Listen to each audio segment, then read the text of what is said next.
বাংলাদেশের ১৮ কোটি মানুষের এখন খাদ্য ও পুষ্টি নিরাপত্তা এটি শুধু এখন প্রয়োজন নয়, এটি টেকসই উন্নয়নের মূল ভিত্তি, যা গত ২০২৩ সাল থেকে আগামী ২০২৭ সাল পর্যন্ত একটি সময়োপযোগী উদ্যোগ হিসেবে বাস্তবায়িত হচ্ছে কৃষি উন্নয়নের মাধ্যমে পুষ্টি ও খাদ্য নিরাপত্তা জোরদারকরণ প্রকল্পের মাধ্যমে। প্রকল্পটি বাস্তবায়ন করছে কৃষি মন্ত্রণালয়ের আওতাধীন কৃষি সম্প্রসারণ অধিদপ্তর লিড এজেন্সি হিসেবে এবং বাংলাদেশের ফলিত পুষ্টি গবেষণা ও প্রশিক্ষণ ইনস্টিটিউট সহযোগী সংস্থা হিসেবে।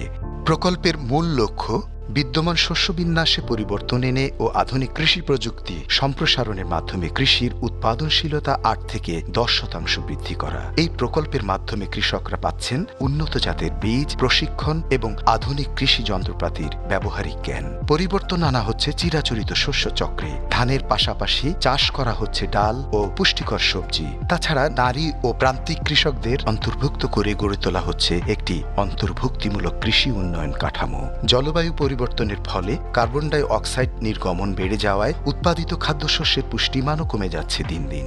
সামগ্রিক বিবেচনায় টেকসই উন্নয়নের ধারাকে অব্যাহত রাখার স্বার্থে পুষ্টি ও খাদ্য নিরাপত্তা নিশ্চিত করা অত্যাবশ্যক হয়ে পড়েছে। বাংলাদেশের চর, হাওর, আদিবাসী অধ্যুষিত এলাকায় সুষম খাদ্য ও পুষ্টি চাহিদা মেটানো, ফসলের উৎপাদন বৃদ্ধির পাশাপাশি কৃষকদের আয় বৃদ্ধি সহ কর্মসংস্থানের সুযোগ সৃষ্টির উদ্দেশ্যে প্রকল্পটি দেশের ৪৯ জেলার ১৫৫টি উপজেলায় কাজ করছে। বিভিন্ন ফসলের প্রদর্শনী স্থাপন সহ ১৫৫টি পুষ্টি সমৃদ্ধ নিরাপদ ফসল গ্রাম সৃজনের মাধ্যমে খাদ্য ও পুষ্টি অর্জন এ প্রকল্পের অন্যতম লক্ষ্য। তাছাড়া কৃষি উৎপাদন বৃদ্ধির লক্ষ্যে মিনি নিউট্রিশন ল্যাব স্থাপন সহ বার্টানের আঞ্চলিক কার্যালয়ের সক্ষমতা বৃদ্ধি করছে প্রকল্পটি। সবুজ বাংলাদেশ গড়ার পথে টেকসই কৃষি হোক ভবিষ্যতের ভরসা।